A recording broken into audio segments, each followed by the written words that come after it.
Hello दोस्तों, स्वागत है आप सभी का आपके अपने YouTube channel study fact target में। दोस्तों, पिछली क्लास में हमने काफ़ी अच्छे से पढ़ा हिंदी की प्रमुख बोलियों के बारे में।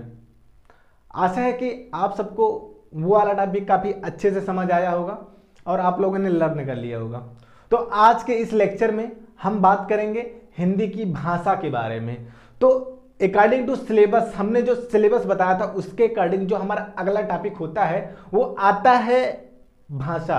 भाषा क्या होता है कि अपने भाव और विचारों को, अपने फीलिंग्स एंड आइडियाज को व्यक्त करने का एक माध्यम होता है। भाषा अपने भाव और विचारों को व्यक्त करने का एक माध्यम होता है जिसे हम भाषा कहते हैं। भाषा को अगर हम देखें तो मुख्य रूप से दो माध्यमों से व्यक्त कर सकते हैं अपने भाव और विचार को। अपने आइडियाज एंड फीलिंग्स को हम दो माध्यमों से व्यक्त कर सकते हैं। वो माध्यम कौन कौन से हैं? एक तो होता है लिखित और दूसरा होता है मौखिक। लिखित में हम अपने भाव और विचार लिख के व्यक्त करते हैं और मौखिक में बोल के। तो आज के लेक्चर में हम बात करेंगे मुख्यतः वर्णमाला की, क्योंकि भाषा के अंतर्गत जो सबसे लघुत्तम इकाई होती है लिखित में वो होती है वर्ड, और अगर हम मौखिक की बात करें तो मौखिक में होती है ध्वनि। और वर्ड के अंदर हमने बताया था सिलेबस वाले चैप्टर में, उसमें बताया था वर्ड के अंतर्गत हम दो चीजों को पढ़ेंगे। वो कौन कौन सी हैं? वर्ड के अंतर्गत हम वर्णमाला पढ़ेंगे और संधि, क्योंकि वर्णमाला, जो वर्णमाला है, वर्ड के संधि से ही शब्द का निर्माण होता है। तो इसीलिए हम सबसे पहले अध्ययन करेंगे वर्ड का, वर्णमाला का। तो देखते हैं भाषा। भाषा क्या है? अपने भाव और विचार को व्यक्त करने का एक माध्यम। अपने भाव और विचार को व्यक्त करने का एक माध्यम होता है, और भाषा को हम दो माध्यमों से व्यक्त कर सकते हैं। एक तो होता है लिखित और दूसरा मौखिक। अगर हम मौखिक की बात करें तो मौखिक की जो लघुत्तम इकाई होती है वो होती है ध्वनि। अगर हम लिखित की बात करें तो लिखित की जो लघुत्तम इकाई होती है वो होती है वर्ड। तो भाषा की लघुत्तम इकाई दोनों है, वर्ड भी लघुत्तम इकाई है और ध्वनि भी लघुत्तम इकाई है। अगर पूछे कि भाषा की लघुत्तम इकाई कौन है तो वहां पे ध्वनि भी होगा और वर्ड भी होगा। अब ये डिपेंड करता है क्वेश्चन पे कि क्वेश्चन में कौन सा ऑप्शन दे रखा है, वर्ड दिया है या ध्वनि दिया है। बट दोनों है भाषा की लघुत्तम इकाई। ध्वनि जो होती है ये मौखिक रूप में लघुत्तम इकाई होती है और वर्ड लिखित रूप में लघुत्तम इकाई होती है। तो वर्ड के अंतर्गत हम दो चीजों का अध्ययन करेंगे। क्या क्या? वर्ड के अंतर्गत आता है वर्णमाला और दूसरा आता है हमारा संधि। क्योंकि वर्णमाला में जो 52 वर्ड होते हैं, जो 52 अक्षर होते हैं, उन्हीं के मिलने से, उन्हीं के योग से, उन्हीं के संधि से शब्द का निर्माण होता है। वर्णमाला के जो 52 अक्षर होते हैं, 52 वर्ड जो होते हैं, उन्हीं के मेल से, उन्हीं के संधि से, उन्हीं के योग से किसका निर्माण होता है? होता है हमारा शब्द का निर्माण होता है। तो इसीलिए हम सबसे पहले किसका अध्ययन करेंगे? वर्णमाला की। तो वर्णमाला के अंतर्गत अगर हम बात करें वर्णमाला में कितने वर्ड होते हैं तो वर्णमाला में मुख्यतः 52 वर्ड होते हैं। अगर हम इसके भेद की बात करें कि वर्णमाला के मुख्यतः कितने भेद होते हैं तो वर्णमाला के मुख्यतः दो भेद होते हैं। वर्णमाला जो है इसमें कुल 52 अक्षर होते हैं, 52 वर्ड होते हैं, और इसके मुख्यतः दो भेद होते हैं। क्या क्या होते हैं? स्वर और व्यंजन। स्वर और व्यंजन इसके मुख्यतः दो भेद होते हैं। अगर इसके हम विशेष भेद की बात करें कि जो एग्जाम के पॉइंट ऑफ व्यू से जरूरी है, तो अगर हम उसकी बात करें तो वो कई प्रकार के हो जाते हैं। जैसे कि वर्णमाला में आपको पता है वर्णमाला क्या है, यह भी क्वेश्चन काफी एग्जाम में पूछा गया है कि वर्णमाला क्या है। तो वर्णों का एक व्यवस्थित क्रम होता है, व्यवस्थित एक ग्रुप होता है वर्णों का व्यवस्थित क्रम, जिसे हम वर्णमाला कहते हैं। वर्णों का ये व्यवस्थित क्रम होता है जिसे हम वर्णमाला कहते हैं। तो वर्णमाला में 52 अक्षर होते हैं और वर्णमाला में 52 अक्षर होते हैं और वर्ण को हम स्वर, व्यंजन, संयुक्त व्यंजन, आयोगवाह और जो लास्ट होगा वो उच्छिष्ट या द्विगुण होगा। अगर हम स्वर की बात करें कि वर्णमाला में कितने स्वर होते हैं, तो वर्णमाला में स्वरों की संख्या है 11। वर्णमाला में स्वरों की संख्या कितनी होती है? 11। अगर हम व्यंजन की बात करें तो व्यंजनों की संख्या होती है वर्णमाला में 33। व्यंजन की संख्या कितनी होती है? 33। अगर हम संयुक्त व्यंजन की बात करें तो संयुक्त व्यंजन हमारे होते हैं 4। संयुक्त व्यंजन 4। आयोग की बात करें कि जो आयोग वाग कितने होते हैं, तो आयोग वाग हमारे होते हैं 2। उच्चित या दुगुण व्यंजन जो होते हैं हमारे, वो होते हैं 2। तो मुख्यतः हम वर्णमाला की जो 52 वर्ड हैं, वर्णमाला के जो 52 वर्ड हैं, ये टोटल मिला के अगर आप देखेंगे ये टोटल हमारे होंगे 52 वर्ड। तो वर्णमाला के जो 52 वर्ड हैं, हम उनको इतने तरीकों से पढ़ेंगे उसको, क्योंकि एग्जाम में यही चीजें पूछी जाती हैं। तो अगर हम बात करें कि जो स्वर होगा, हम स्वर को पार्ट वन यानी कि आज की क्लास में हम इसे पढ़ेंगे स्वर के बारे में। और जो हमारा दूसरा क्लास आएगा वर्णमाला से रिलेटेड पार्ट 2, वो हमारा किससे रिलेटेड होगा? व्यंजन, जितने व्यंजन है, संयुक्त व्यंजन, व्यंजन आयोग, विच्छिन्न व्यंजन, ये हम पढ़ेंगे पार्ट 2 में। तो आज का जो हमारा फोकस होगा वो होगा स्वरों पे। तो अगर हम स्वरों की बात करें कि स्वर क्या होते हैं, तो देखते हैं स्वर के बारे में।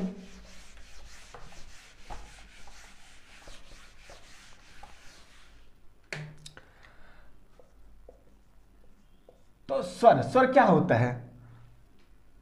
स्वर का प्रयोग हम स्वतंत्र रूप से करते हैं। इसका उच्चारण जो होता है वो स्वतंत्र रूप से होता है, यानी कि अगर हम दूसरे शब्दों में इसको समझने का प्रयास करें तो वो वर्ड, वो ध्वनि जिनके उच्चारण में हमें किसी अन्य ध्वनि की आवश्यकता ना पड़े, जिसके उच्चारण में हमें किसी अन्य ध्वनि की आवश्यकता ना पड़े, हम उसको क्या कहते हैं? स्वर कहते हैं। तो स्वर के उच्चारण में किसी भी ध्वनि की जरूरत नहीं पड़ती है, ये स्वतंत्र होते हैं। तो अगर हम स्वर की बात करें कि स्वर कितने होते हैं, तो स्वर होते हैं 11। कौन कौन से होते हैं देखते हैं। आ ई उ री ए ओ औ। ये हमारे होते हैं 11 स्वर। तो हम इसको अगर इसका क्लासिफिकेशन करें कि इसको हम कितने रूपों से देख सकते हैं, जो कि एग्जाम के पॉइंट ऑफ व्यू से जरूरी है, जो कि एग्जाम में पूछे जाते हैं, तो स्वर को हम मुख्यतः 2 रूपों में देख सकते हैं। जो स्वर होते हैं, हम इन 11 स्वरों को हम मुख्यतः 2 रूपों में देख सकते हैं। वो 2 रूप कौन कौन से हैं, तो देखते हैं, स्वर का क्लासिफिकेशन करते हैं। तो स्वर में जो होते हैं, पहला जो होता है वो होता है मूल स्वर। मूल स्वर को हम हास्य स्वर भी कह सकते हैं। मूल स्वर को हम हास्य स्वर भी कह सकते हैं, और हम मूल स्वर को एक मात्रिक स्वर भी कह सकते हैं।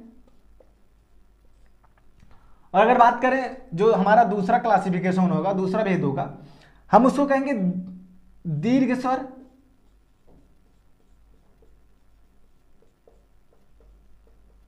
संयुक्त स्वर, मिश्रित स्वर या मिश्र स्वर। तो स्वर को हम मूलतः 2 भागों में बांट सकते हैं। कौन कौन से? मूल स्वर, हास्य स्वर। मूल स्वर या हास्य स्वर, हास्य स्वर को हम लघु स्वर भी कहते हैं, हास्य में से लघु होता है। तो मूल स्वर, हास्य या लघु स्वर, एक मात्रिक स्वर। और अगर हम दूसरा जो हमारा दूसरा भेद होगा उसके बारे में जाने, तो वो होगा हमारा दीर्घ स्वर, संयुक्त स्वर, मिश्र स्वर या मिश्रित स्वर। तो इसको हम पुनः 2 भागों में बांटेंगे। जो पुनः 2 भाग होगा, इसका जो पहला होगा वो होगा सम, और जो दूसरा होगा वो होगा विषम।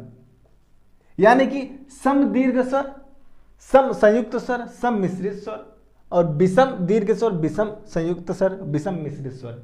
तो सबसे पहले देखेंगे कि मूल स्वर या हास्य स्वर, लघु स्वर या जो एक मात्रिक स्वर होते हैं, उनके अंतर्गत कौन कौन से स्वर आते हैं। तो इनके अंतर्गत मुख्य रूप से 4 वर्ड आते हैं। कौन कौन से?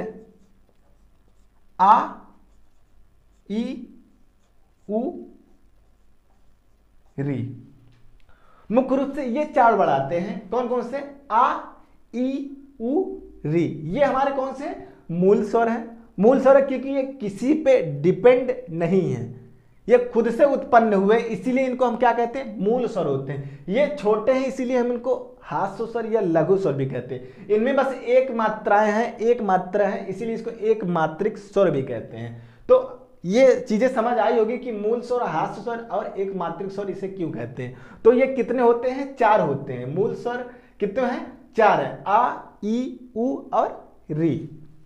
अब हम बात करेंगे कि सम और विषम जो दीर्घ या संयुक्त स्वर हैं वो कितने होते हैं। तो ये हो गए हमारे 4, बचे कितने, 7। तो जो 7 वर्ण हैं, जो 7 स्वर हैं, वो हमारे किस में आएंगे, दीर्घ स्वर में। वो स्वर कौन कौन से हैं, तो सबसे पहला जो हमारा आता है सम में, आ। हम इसको सम क्यों कहते हैं, क्योंकि ये आ प्लस आ से मिलके बना है।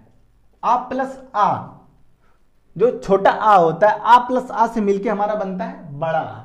तो ये क्योंकि ये जो दोनों ये स्वर है, दोनों वर्ण है, ये एक समान है, एक ही है, इसीलिए इसको हम सम कहते हैं। क्योंकि ये एक समान है इसीलिए हमको सम दीर्घ स्वर कहते हैं। अगर हम दूसरे की बात करें कि जो दूसरा हमारा स्वर आता है वो होता है ई। ई कैसे बना है, ये ई प्लस ई के योग से बना है, इसीलिए ये दोनों एक समान है, इसीलिए इसको हम सम दीर्घ स्वर या सम संयुक्त स्वर कहते हैं। अब जो हम बात करेंगे आएगा हमारा ओ, होगा कौन सा, ऊ। ऊ कैसे बना है, ये ऊ प्लस ऊ से मिलके बना है, इसीलिए हम इसको क्या कहेंगे, सम दीर्घ स्वर, ऊ प्लस ऊ। अब बात करेंगे हम विषम की। विषम में अगर हम आए तो सबसे पहले जो हमारा वर्ड आएगा वो आएगा ए।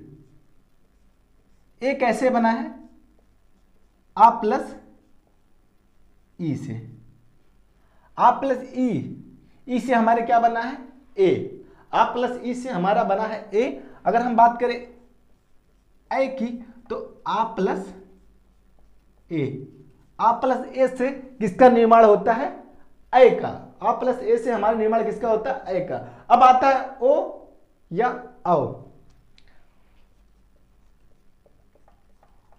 ओ का निर्माण कैसे हुआ है, आ प्लस ऊ से। आ प्लस ऊ से किसका निर्माण होता है, ओ का।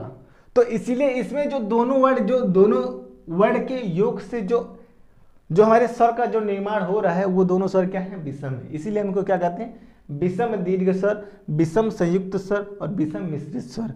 तो जो हमारा लास्ट आता है वो आता है औ।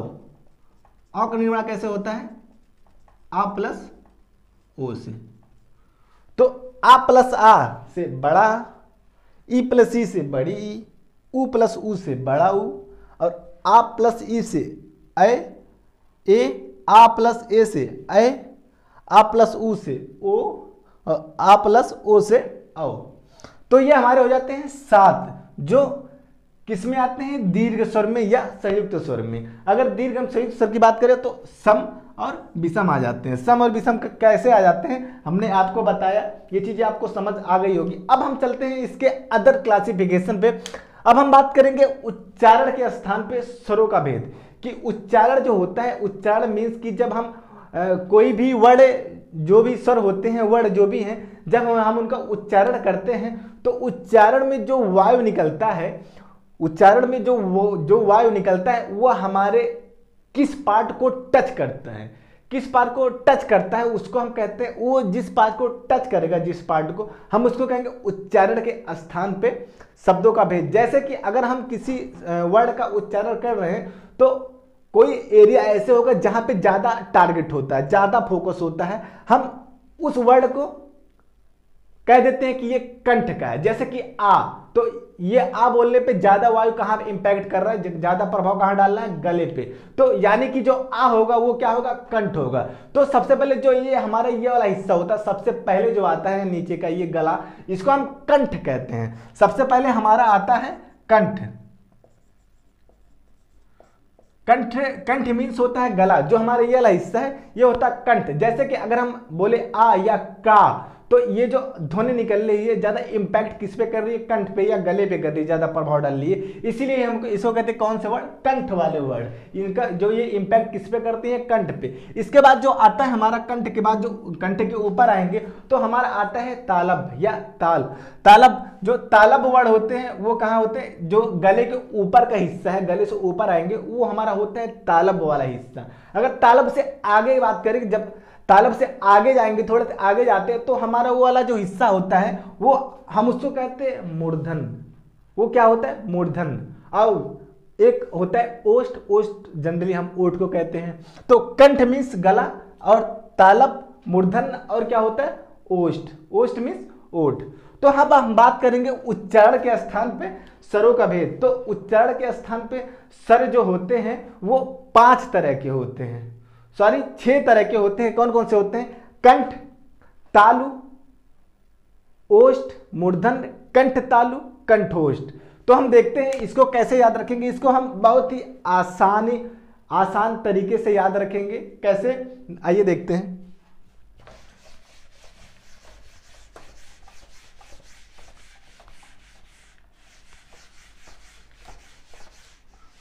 तो सबसे पहले हम 11 जो हमारे स्वर हैं इसको हम लिख लेते हैं। तो आ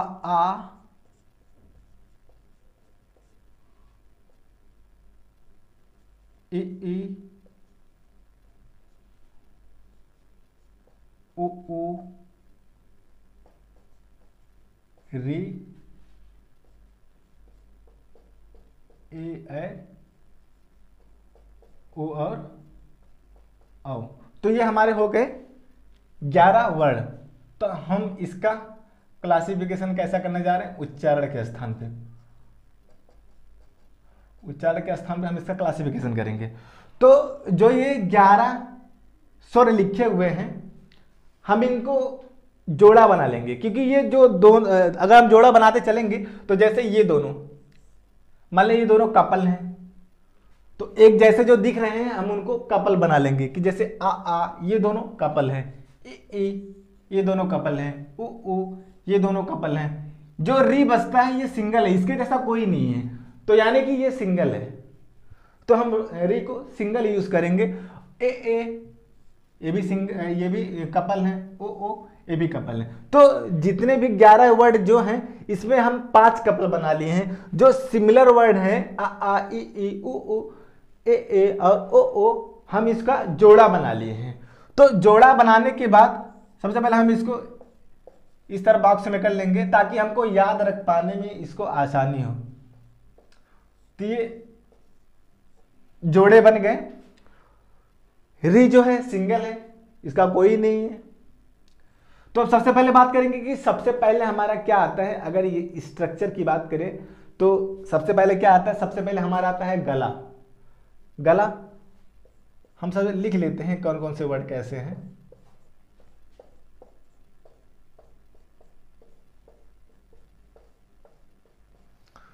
तो ये होता है कंठ, कंठ हो गया। ये होता है तालब, ओष्ठ, मूर्धन, कंठ तालब, और जो हमारा होता है ये कंठोष्ठ। तो सब बात करेंगे जो सबसे पहले जो हमारे बॉडी स्ट्रक्चर में जो उच्चारण में सबसे पहला स्थान आता है वो किसका आता है, गले का। ये गला जो है इसको हम कंठ कहते हैं। सबसे पहले हमारा कंठ आएगा, उसके बाद तालु आता है, तालु, उसके बाद हमारा ओष्ठ आता है। अगर क्रम की बात करें तो क्रम में हमारा पहले कंठ आएगा, फिर तालु आता है, फिर ओष्ठ आएगा। तो इसी तरह से हम इसको याद रखेंगे, पहले हमारा कंठ आता है, तालु आता है, फिर क्या आता है, ओष्ठ। तो ताल के बाद में हमारा आता है मूर्धन, लेकिन हम मूर्धन को यहां से निकाल के रख देंगे यहाँ पे बीच में। मूर्धन को निकाल के हम कहाँ रख देंगे, बीच में, क्योंकि ये सिंगल है, सिंगल अकेला है तो ये बीच में रहेगा। तो मूर्धन अकेला है, री अकेला है, तो इसीलिए ये बीच में रहेगा, ये कपल में नहीं है। ये सब कपल में, इसीलिए हम इसको कंठ तालु ओष्ठ और मूर्धन इस तरह से लिखे हैं कि जो हमारा आ होगा ये किस वर्ग का होगा, ये कंठ का होगा। इसके उच्चारण के स्थान पे कौन सा कौन सा प्लेस है, तो कंठ है, ये कंठ से इसका उच्चारण होता है। अगर तालब की बात करें तो ई अगर बोलेंगे तो जो ध्वनि निकल रही है ये हमारे तालु से, जो तालु है यहाँ से निकल रही है, इसलिए हमको इसके तालब कहते हैं। ओष्ठ ऊ इम्पैक्ट कहाँ कर रहा है, हमारे ओष्ठ पे कर रहा है, ओंठ पे कर रहा है, इसलिए कैसा है, ओष्ठ है। मूर्धन्य की बात करते हैं, री जो होती है इसमें हमारी जुबान जो होती है वो मुड़ जाती है, यानी कि जो तालब के आगे का एरिया है उसको हम मूर्धन्य कहते हैं, री। अगर हम बोलेंगे तो उस तरह की ध्वनि निकलती, तो ये मूर्धन्य होगा। कंठ तालु, कंठ तालब का मतलब होता है कि कंठ और ताल, कंठ और जो तालब है, तालब ऊपर का जो हिस्सा, कंठ और तालु दोनों मिलके ये ध्वनि का उच्चारण करते हैं, ए और ए, कंठ और तालब दोनों जगह से ध्वनि पे इंपैक्ट पड़ता है, इसलिए इसको हम क्या कहते हैं, कंठ तालु।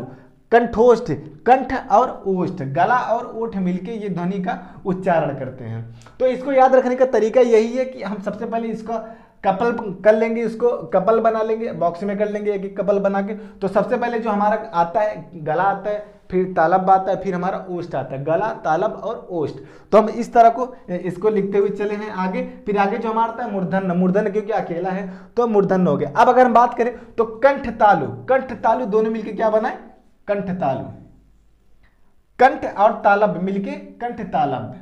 उसके बाद इसको हम छोड़ देंगे, फिर कंठ और ओष्ठ, कंठ और ओष्ठ मिलके क्या हो गया, कंठोष्ठ। तो कंठ तालु ओष्ठ मूर्धन्य और कंठ तालु यानी कि कंठ तालु, दोनों मिलके ये दोनों मिले हैं कंठ तालब, तो कंठ तालब बने, और कंठोष्ठ बने हैं तो क्या बन गए, कंठोष्ठ। तो इस तरह से हम इसको आसानी से याद रख सकते हैं। आई होप इतनी चीजें आपको समझ आ गई होगी। अब हम अन्य की बात करेंगे कि जैसे कि उच्चारण प्रयत्न के आधार पे अब हम स्वरों का भेद बात करेंगे कि जो स्वर के भेद होते हैं वो उच्चारण प्रयत्न के आधार पे कितने प्रकार के होते हैं। उच्चारण प्रयत्न मीन्स होता है कि प्रयास करने के आधार पे जो हमारे ओष्ठ हैं, जो ओठ हैं, हम उनकी आकृति के आधार पे हम बात करेंगे कि उच्चारण प्रयत्न के आधार पे कि स्वर जो होते हैं वो कितने प्रकार के होते हैं। तो जो उच्चारण प्रयत्न के आधार पे जो स्वर होते हैं वो मुख्यतः 4 प्रकार के होते हैं। कौन कौन से होते हैं? पहला नंबर तो हमारा आता है विवृत, संवृत, अर्धविवृत और अर्धसंवृत। तो ये विवृत संवृत का मतलब क्या होता है, इसको हम थोड़ा समझ के चलते हैं।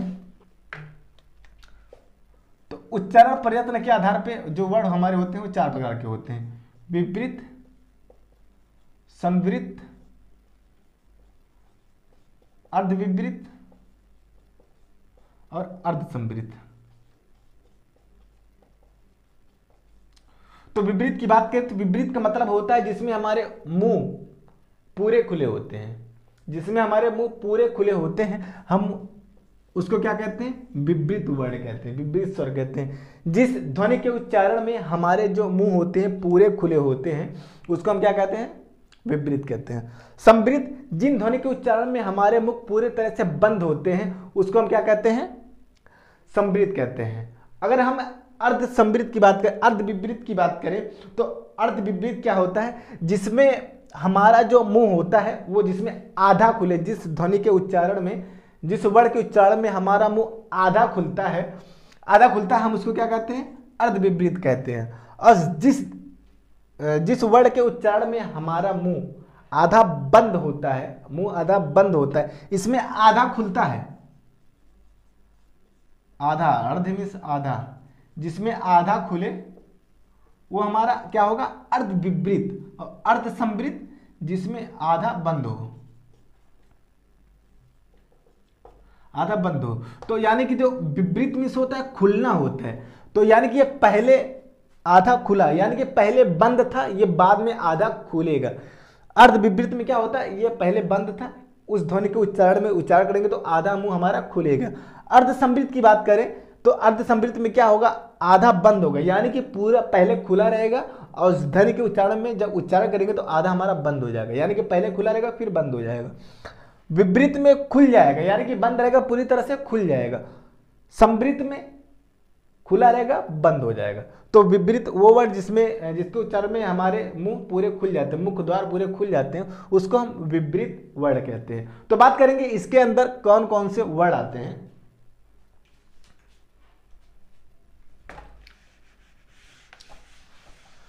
तो अगर हम विपरीत की बात करें तो विपरीत में बस एक ही वर्ड आता है, एक ही स्वर आता है। वो कौन सा है? वो हमारा होता है बड़ा आ।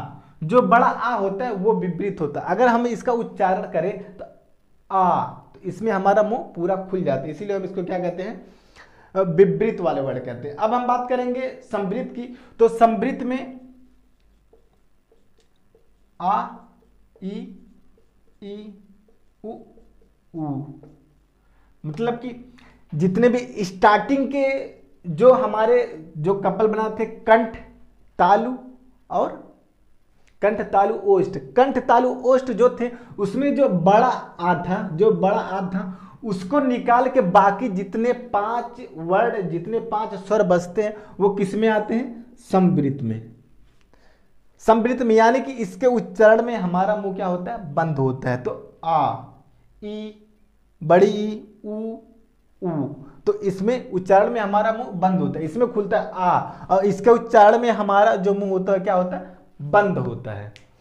तो आई होप ये दोनों चीजें समझ आ गई होगी। अगर आप इसको उच्चारण करते हैं तो ये चीजें काफी आपको अच्छे से समझ आएंगी। अगर आप कोशिश करेंगे उच्चारण करके या बोल के तो ये ज्यादा अच्छे से समझ में आएगा आपको। तो विपरीत में बड़ा आ आएगा और समृद्ध में आ, ई, उ।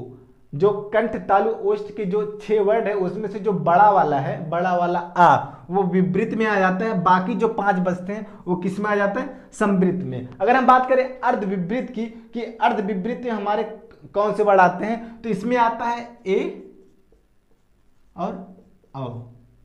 हमारे अर्ध समृद्ध में आते हैं ए और ओ। तो अर्ध समृद्ध में ए और औ, अर्ध विपरीत में ऐ और औ। क्योंकि देख रहे हैं विपरीत जो है, इसमें विपरीत में जो वर्ड आए हैं वो कौन सा आया? बड़ा वाला आया है, आ आया है, बड़ा वाला आया है।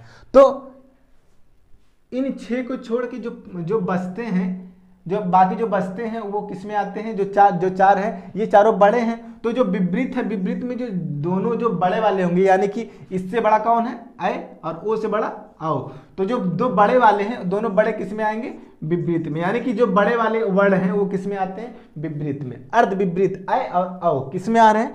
अर्ध विपरीत में। मैं ये सारी चीजें इस तरह से इसलिए बता रहा हूं ताकि ये आपको याद हो जाए, आपको लर्न हो जाए, क्योंकि एग्जाम में यही चीजें पूछी जाती हैं। बस मैं आपको याद करवाने की कोशिश कर रहा हूं, नहीं तो मैं भी बता देता, ऐसे बता के चला जाता। तो मेरे बताने का मकसद बस यही है कि आपको याद हो जाए।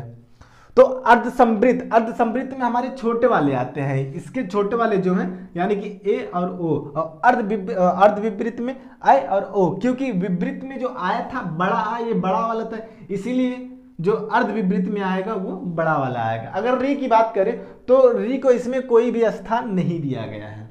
उच्चारण प्रयत्न के स्थान पे री को कोई स्थान नहीं दिया गया। अगर हम अगले क्लासिफिकेशन की बात करें कि जिह्वा के स्थान पे, जिह्वा स्थान के आधार पे जो स्वर के भेद है, जिह्वा स्थान यानी कि जो जितने जो 11 जो हमारे स्वर हैं उनके जब हम उच्चारण करते हैं तो वो किस स्थान से निकलता है, किस स्थान, जिह्वा स्थान पे, मतलब जो जीभ हमारे किस किस स्थान को टच करता है उसके स्थान कौन सा है, उसके आधार पे, उसके बेस पे हम पढ़ेंगे, उसको स्वर को पढ़ेंगे कि जिह्वा स्थान के आधार पे स्वरों का भेद। तो देखते हैं आगे। ये हमारा किस पे हो गया? ये हमारा उच्चारण प्रयत्न के आधार पे, उच्चारण प्रयत्न के आधार पे ये स्वर का भेद है।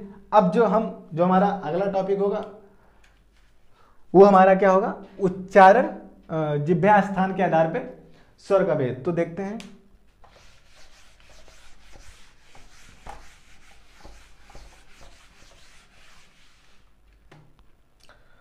अगर हम बात करें जिह्वा स्थान पे,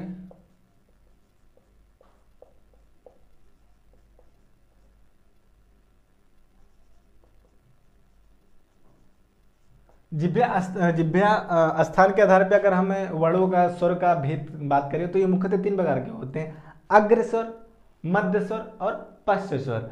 तो हमारे जो जीभ है, जिह्वा जो है, इसके हमारे 3 हिस्से होते हैं। जो पीछे का हिस्सा होता है, जो पीछे का हिस्सा होता है इसे हम पश्च कहते हैं, और जो आगे का हिस्सा होता है हम इसको अग्र कहते हैं। और जो बीच का हिस्सा होता है इसको हम क्या कहते हैं, मध्य। तो जो पीछे वाली यानी कि पीछे, अगर हम नीचे से बात करें गले से, तो जो हमारा पहले पड़ता है गले से पहले उसको हम पश्च कहते हैं, और जो ओठ के पास होता है इसको हम अग्र कहते हैं, और बीच वाला मध्य कहते हैं। तो इस स्थान के आधार पे हम स्वरों के भेद की बात करेंगे। तो इसमें मुख्यतः कौन कौन से आ रहे हैं, पश्च स्वर, मध्य स्वर और अग्र स्वर। तो इसको हम सही से लिख लेते हैं एक बार। ये हमारे कुछ इस तरह से जिह्वा होती है, ये हमारी पश्च यानी कि नीचे से बात करेंगे तो ये पश्च हो जाएगी, ये मध्य और ये अग्र। तो ये हमारी अग्र है, ये हमारा मध्य है, और ये हमारा क्या है, पश्च। तो बात करेंगे कि जो अग्र है, अग्र में कौन से स्वर आते हैं। अग्र में मुख्यतः 4 स्वर आते हैं, ई और ए। ई और ए जो होते हैं 4 बिंदी, ये मुख्यतः ये वर्ड आते हैं इसमें अग्र में। अगर हम इसका उच्चारण करेंगे ई, तो इम्पैक्ट कहाँ कर रहा है, जीभ के आगे वाला स्थान पे, अग्र पे, ए। तो ई ए ये कहाँ से इम्पैक्ट कर रहे हैं, अग्र। अगर हम मध्य की बात करें तो मध्य में बस एक ही वर्ड आता है, वो होता है हमारा आ। इसका जब हम उच्चारण करेंगे तो ये हमारा किस पे इम्पैक्ट करेगा, मध्य वाले जिह्वा पे, आ। ये ना आगे से ना पीछे से, कहाँ से, मध्य से, आ। बाकी जितने वर्ड बचते हैं हमारे वो किस में आ जाते हैं, पश्चिम में। पश्चिम में कौन कौन से आते हैं, ऊ, जितने भी वर्ड बचेंगे ऊ हो जाएगा, ऊ और औ। ये हमारे आते हैं पश्च स्वर में, ये हमारे क्या हो जाएंगे, पश्च स्वर। तो इतनी बातें आपको समझ आ गई होगी। आज हमने स्वरों के बारे में अध्ययन किया। स्वर हमारा यहीं पे कंप्लीट होता है। कल का जो हमारा लेक्चर होगा उसमें हम बात करेंगे व्यंजन के बारे में। तो आई होप आपको ये लेक्चर पसंद आया होगा। अगर आपको ये लेक्चर पसंद आया है तो वीडियो को लाइक करें और चैनल को सब्सक्राइब करें, दोस्तों के साथ शेयर जरूर करें। आज के लेक्चर में बस इतना ही। धन्यवाद।